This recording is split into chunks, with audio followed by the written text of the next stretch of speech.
Welcome back to some Animal Crossing New Horizons. I'm Dear Darling, and shall we see what's going on our lovely island of Fawnhollow today on the final day of June. Happy birthday if your birthday lands on the 30th of June. But just for about 1 in 365 chance that your birthday is actually today and you're watching this video and you were just like, what? How does Dear Darling know? I don't. Sorry, I just took a lucky guess. But imagine if I did that, just like on every single day, just went, happy birthday if your birthday is today.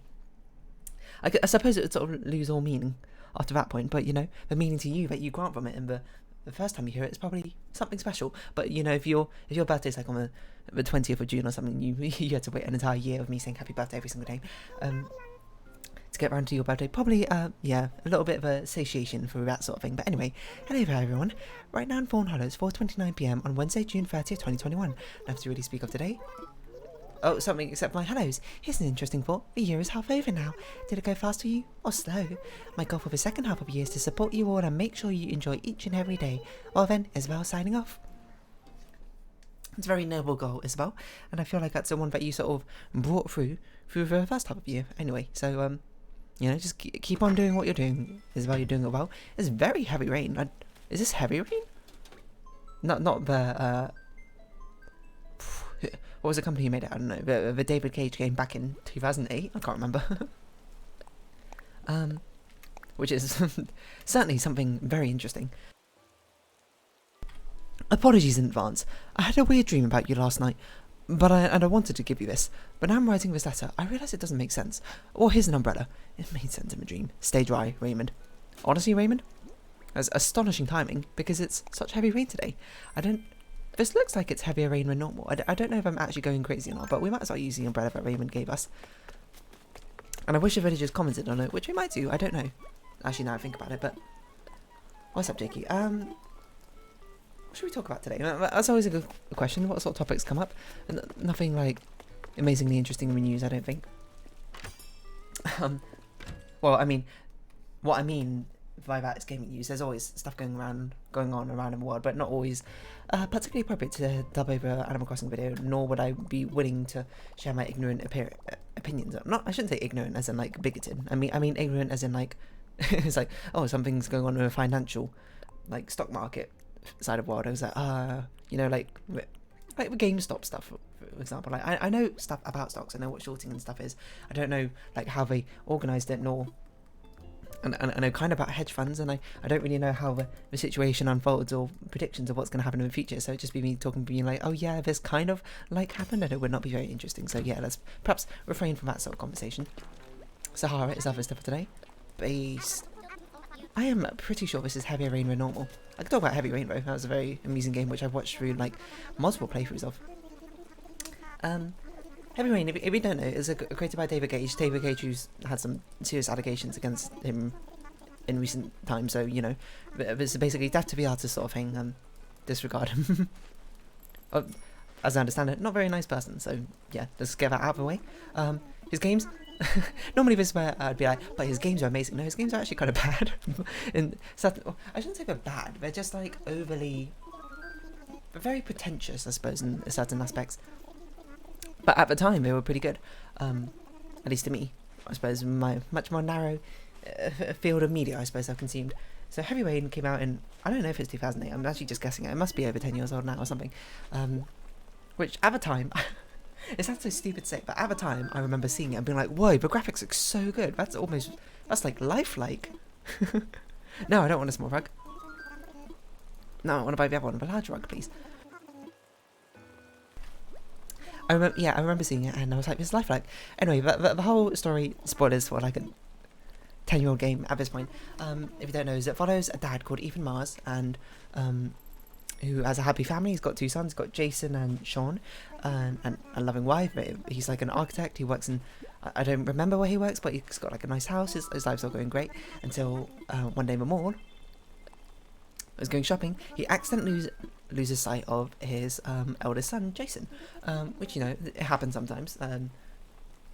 That's why you often get, not often, but you get announcements of everything being like, would this child please report to front desk, or something like that, or like, would the parent of Matilda please report to front desk, returns desk, that sort of thing. You know, it happens. Kids, they don't have good senses of self-preservation, and sometimes, like, I think it's easy to just be like, oh, he was negligent about something. He wasn't really in the story. He turned around and he was like, Jason, wait here for a second and let me pay him. And then Jason runs off and he's like, Jason. And then for some reason, the person who's selling, sorry, I'll tell you what happens. He's buying a balloon for his kid because the kid wants balloons, and as soon as he buys it, his kid runs off. I will say, the clown he buys it from sees his kid runs off and is like, hey, you owe me $3. It's like, do you not understand?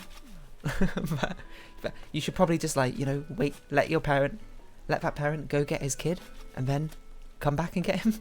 And also, Jason, what are you doing?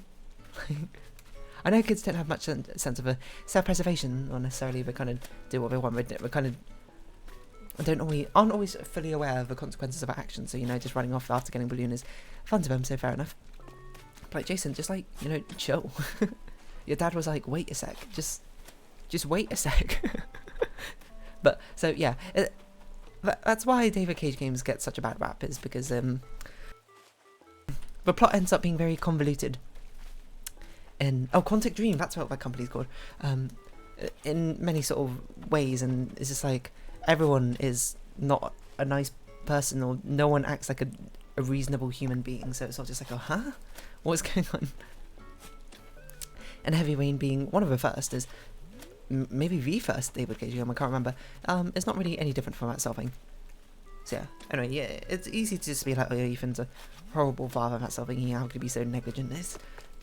It was a mistake, and under most circumstances, something like that probably wouldn't happen. But unfortunately, leads to the demise of Jason, who somehow leaves his father, and then decides the best course of action is to not only run away from his father and completely ignore him and not call out for him, run downstairs outside the entire mall and cross the busy street, and then sees his father as his father runs out to try and find him, and runs back over the road without looking. Like, I don't want to like blame the child or anything, because that's obviously not what I mean, but it's not like it's just a cataclysmic series of terrible events all happening in a row, which led to the death, which that happens. I'm not going to stand here and pretend that doesn't happen, unfortunately, to people who don't deserve it and that sort of thing. But it's sort of just like it's overly theatrical, I suppose, for the purposes of a video game, where you're sort of just watching it being like, huh? How could this happen? But anyway, it's about after that, it's about Ethan and his wife gets divorced, and it's about his slow decline, because afterwards his other son goes missing, and he's like, what? How did this happen? Is because he had like a giant blackout or something at the park, and he woke like a few hours later, and apparently no one cared about his blackout in the park or something. I don't know. There's a few plot holes in the game, but it's an amusing thing to watch anyway. And the game follows 3 different perspectives. One from Ethan Mars, who basically undergoes trials from this like jigsaw like kidnapper killer, what's known as the origami killer. That's it. I was gonna say Zodiac killer. That's not right. I was like, that's real life. Who sends him like a little shoebox with a load of different origami figures in, being like, oh, are you willing to risk your life for your son? And then he has to do a task, and like one of them is like driving up the highway the wrong way. We should clear out our storage again while we're at it. Another one is like he has to, what's the second task? He has to like navigate some like electrified power plant maze and other things like that. I won't spoil the rest of it. But he has these 5 tasks to do to try and locate his son. It follows a character, what's her name? She's a journalist, but I can't remember her name. That's I can picture what she looks like, but I don't know, maybe she's called like Meg something. That doesn't sound right, it's not Meg. It's I know her name, I know it, it's on the tip of my tongue, but I can't think of it. Anyway, it follows her things. She's like trying to get a scoop on the origami killer and ends up falling in love with Ethan. It's all a bit strange, then, like a very scripted sort of love interest and falling in love scenario. You're just like, okay, yeah, sure. And it also follows a private investigator who's investigating the origami killer, Scott Shelby. I remember his name for some reason very well. And his adventures of trying to find out who the origami killer is and save Sean Mars. Now, now I'm going to spoil the rest of Heavy Rain. So if you haven't played it or watched the playthrough of it and you want to play through it and not be spoiled, I guess stop watching. But other than that, carry on. The game is very, very strange. Okay. Even story, actually, I think is fine. It's just a bit weird. But the entire game is framed around trying to be like, oh, maybe Ethan's the origami killer, with his frequent blackouts and that sort of thing. It's definitely like they're trying to lead you on a goose chase, and his story-wise, he has to do these like origami events and tasks, of course, that come in the packaging. So that in like a vacuum seems fine, I guess. I mean, I guess it sort of adds to like a thriller, horror-esque sort of story adventure vibes the game kind of gives out, about a father trying to risk it all to save his son and get all the information he can, while he's also on the run from the police who thinks he's an origami killer. That sort of thing. The journalist lady's stuff is, she's also trying to help out and find stuff about origami killer, but she like also knows about Ethan and tries to investigates him in the first place because she's a journalist and she wants a big new scoop, and then she falls in love with him or something, and then it's all a bit strange, and I can't remember like any of her story scenes, but one of them she goes to like a club and seduces this rich guy or something. It's just kind of weird, I guess, like weird energy, and there's like, I don't know, just like bonk sort of energy, you know. It's like David Cage, too horny in some aspects. A lot of shower scenes and that sort of thing, and people going to the bathroom, which just seems a bit unnecessary at this point in the game. But I suppose if you want to step into realism, that's something you do have to reflect. Yeah, then Scott Shelby is the worst offender because, spoilers, it turns out he's an origami killer, and what he's doing is he's going back through all the different crime scenes of all the different murders he's pulled off in the past, and is trying to collect information, not information, evidence again that he's left behind, and then destroy it again so no one can follow his trail. And his motivation for it is because he had an abusive father, an alcoholic father when he was growing up, who was negligent, and he had a twin brother who, those two, they were like in a poor neighborhood and that sort of thing, and lived in like a trailer van, and they often went to play in like we should not sell a festival costume, now think about it. They went to, no, not where, what? They went to play in like a very dangerous construction site yard, or that sort of thing, and unfortunately his brother passed away in a tragic accident, which is very unfortunate, and you know, sympathies to that sort of thing. And his whole desire is he wants to find someone who's also like a father who's basically willing to be the father that his father never was, that sort of thing. And you're like, okay, like I can follow the plot. It seems a bit like, it seems okay, I guess, is what I say.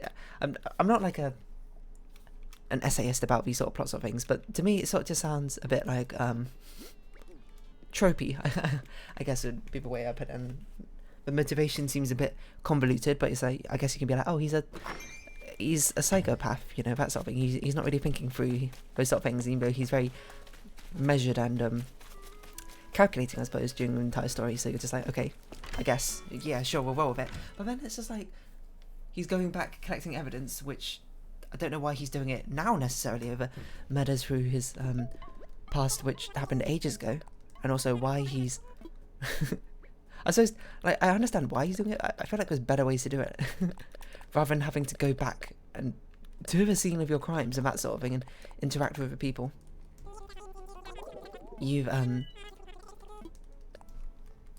acted out crimes against. It's just like that's such a very dangerous way to go about doing things, isn't it? But you know, I'm obviously not like a serial killer or anything like that, so I guess I wouldn't know, but I can't help but think it's a bad way. But the worst thing is, there's one time he goes to a typewriter shop, and in the game he's like, our story at that point is like, oh, you know, this ransom letter, rocking chair is probably the easiest, is was written by like an old-fashioned typewriter. I don't know what typewriter, but perhaps I got a friend who knows about typewriters, so let's go ask him. And maybe go to him, Manfred, I believe his name is. I don't remember why I remember his name, but I can't remember the woman's name in the story. And then he's like, okay, I'm just gonna go to the back and I'll get like a list of all the customers who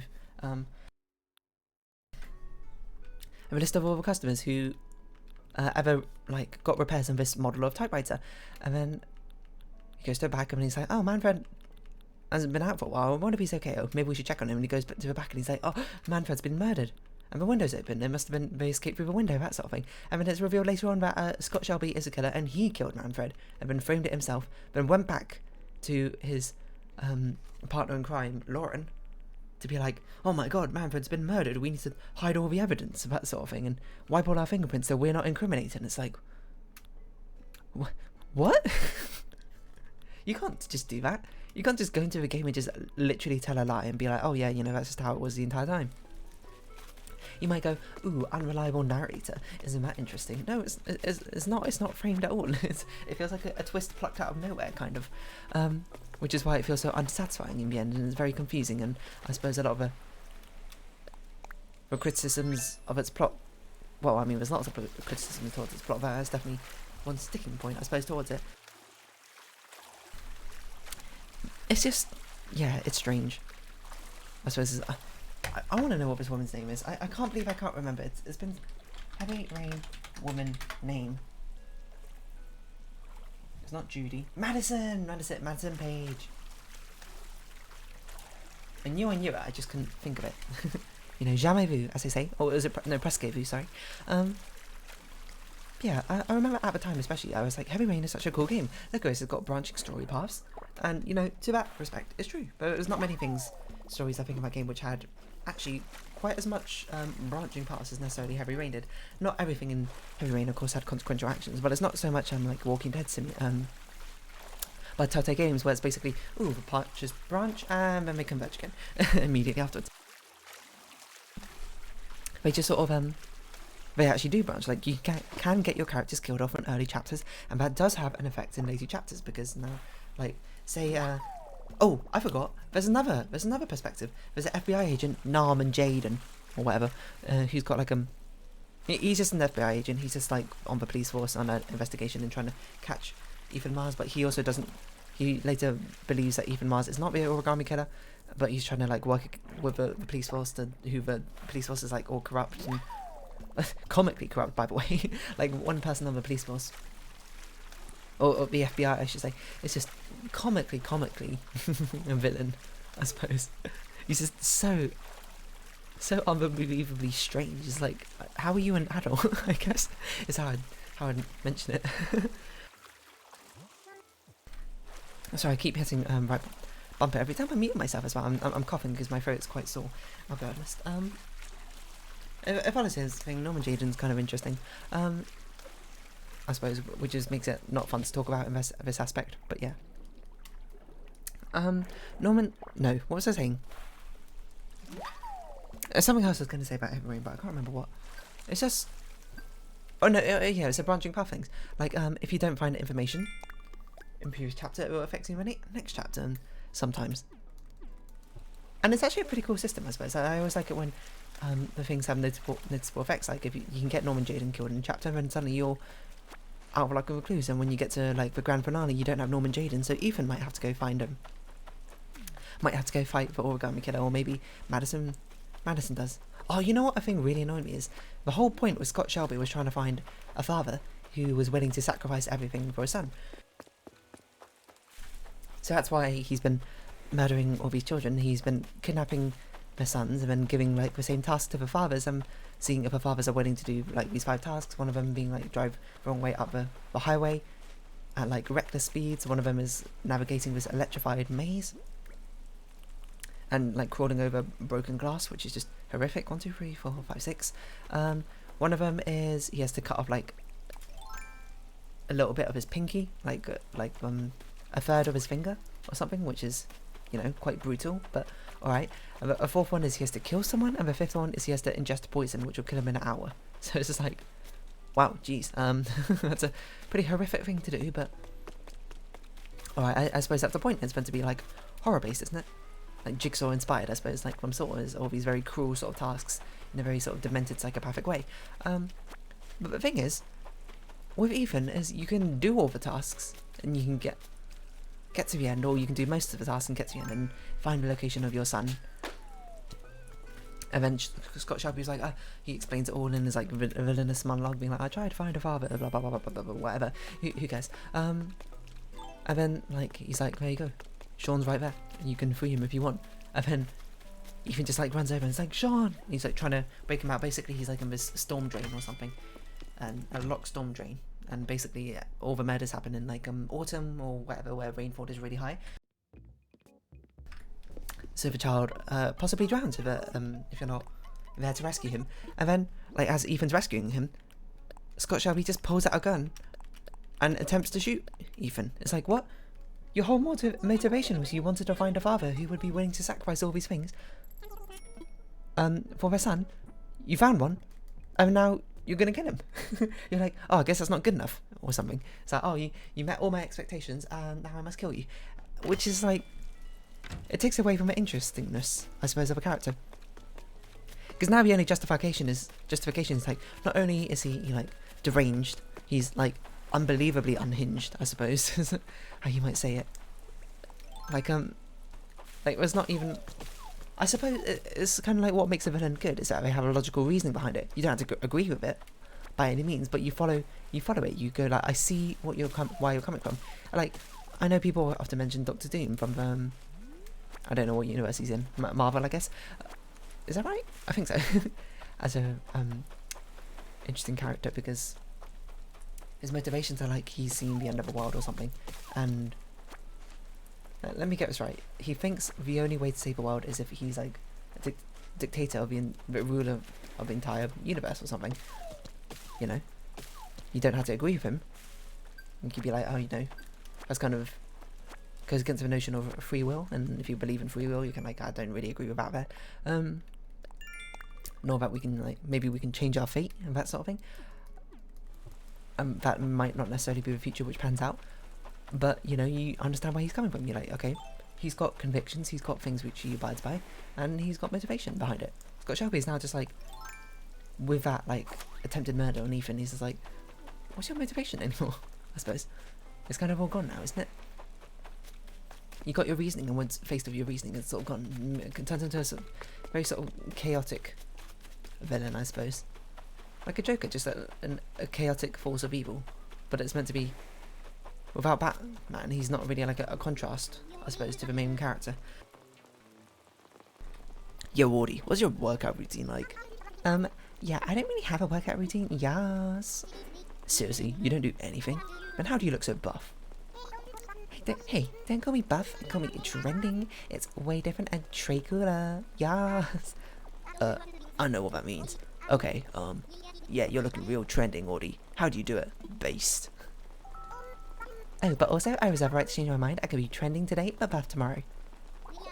Right, so, okay, I get it. Some days you do buff workouts like weightlifting, but you also do trending stuff like, foot volley. What, foot volley? Is that how you stay, tray fit? You're totes clueless. I'm pretty sure we had a conversation before, but it does amuse me so. It amuses me. To quote, I don't even know who that was, like, I guess Penelope Pointer? No, not Penelope. What's her name? Penny Pointer? No, Penny's the bird girl. Maybe it was Penelope. The scientist girl from Tangle Tower. If you haven't watched that series, it's a good series. Sorry, series is a game I played rather than TV series of that sort of thing. But yeah, no, Heavy Rain. Just at the time, revolutionary to a certain extent. I mean, it keeps happening over and over again with every single subsequent. Why are we customizing this? David Cage game, because I remember then Beyond Two Souls came out, and I was like, whoa, this game looks amazing. Look at Elliot Page on the front playing Jodie or whatever, just like in loading screen. I'm like, that looks amazing. Look at the detail on her skin, and now it looks not great, and that, you know, game has its own problems, shall we say? But that's a conversation for another time. And then Detroit Becomes Human comes out, and like look at the opening sequence and watch someone play through it, and I'm like, wow, this game looks really cool. It looks like super graphic, but the graphical fidelity is fantastic, and that sort of thing. Oh wait, we need to craft a rocking chair. Do we have enough wood? That might be enough wood. I did not pay attention There's not enough wood, so let's go get some. And, well, I don't know if David Cage is making another game, especially because he's got very troubling stuff that he's done in the past, which has come to light, I suppose. It's how to phrase that. But it's just like, I don't know, I guess it's like what people think about, like, Tommy Wiseau, I don't know how you say his name actually, and The Room, and how it's like not a very good movie and that sort of thing. The thing with David Cage is it's got good parts to it. It's not all terrible. It's just it's so heavy-handed, I think, with what it does. Like, especially Detroit Become Human is so heavy-handed with its like metaphors, quote quote, and its allusions to things which happen in reality. It's like, wow, I wonder what this could possibly be a reference to, allusion to, and it's just like, it's kind of in your face of that sort of thing, isn't it? Heavy Rain, I suppose, doesn't really have the same sort of allusions. It's not trying to be some sort of commentary, I suppose, on the human nature and history as much as Detroit and that sort of thing are, but it's just like, it's just almost nonsensical. But at the time it was pretty good, and you know, it hasn't aged well. Or maybe at the time it wasn't good, which, to be fair, maybe I only thought it was good because I was quite young, and I was like, wow, this is awesome. 6,000, nice. I think that's a triple mission claim with one cell. You could actually do 4 missions all at once if you had a sell, make a certain amount of bells by selling items on. Is that where you can do 5 missions simultaneously?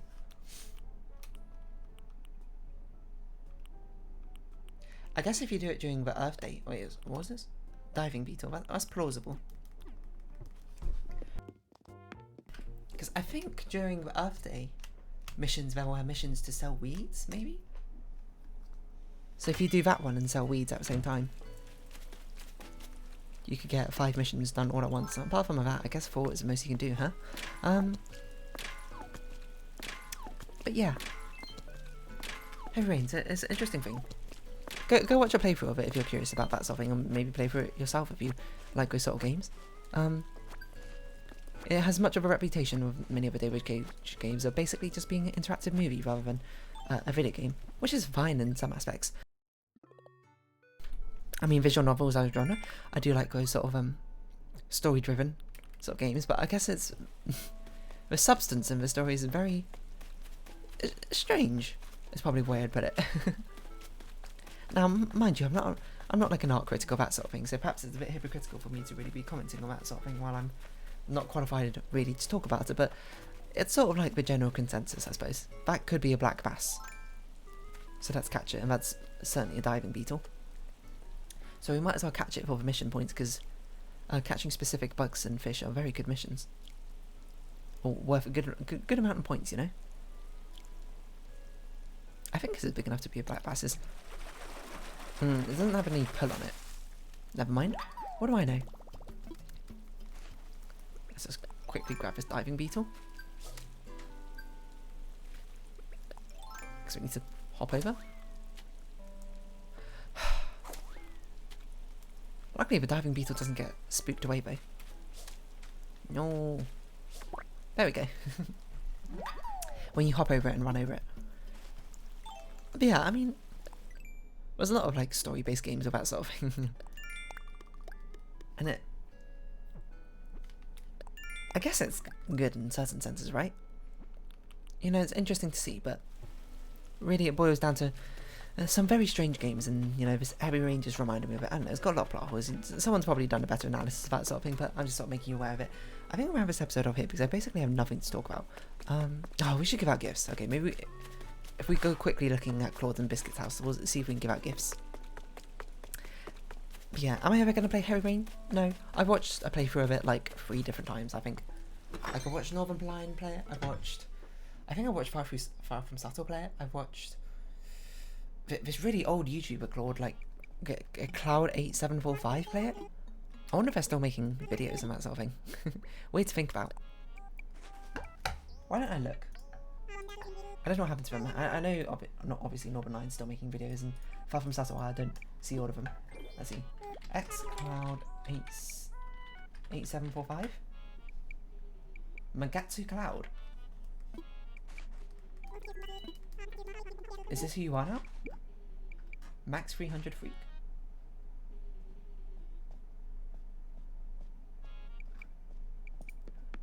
Damn. Warning. Oh, you didn't hear that. I should have muted it quickly, but sorry, you didn't hear that at all. That was your warning. Oh, it's just his welcoming video. But he's still making videos, it seems. Probably.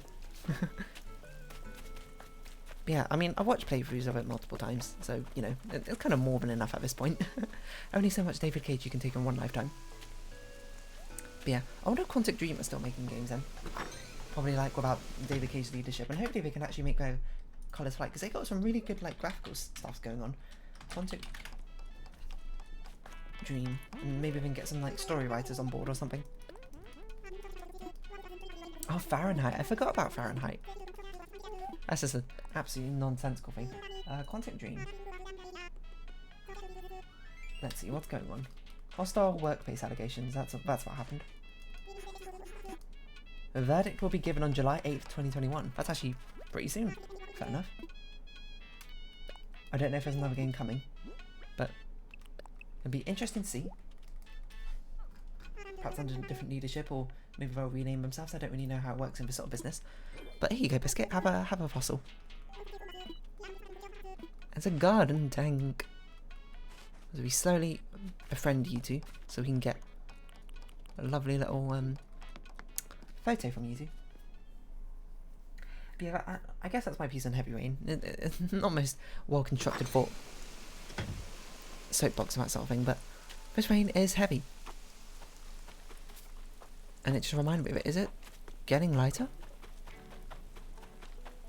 I feel like this must be heavy rain. I don't know if Animal Crossing even has heavy rain, but there's been a few times where it's just been like, man, this rain seems so much heavier than usual rain in Animal Crossing. Anyway, if you have been watching, thank you very much. It's been Animal Crossing New Horizons. I've been Darling. Likes, comments, subscriptions, shares are greatly appreciated. Links down below. I hope we can see each other again, but for now, it's our farewell. So until next time, bye-bye for now. Jason! Sean!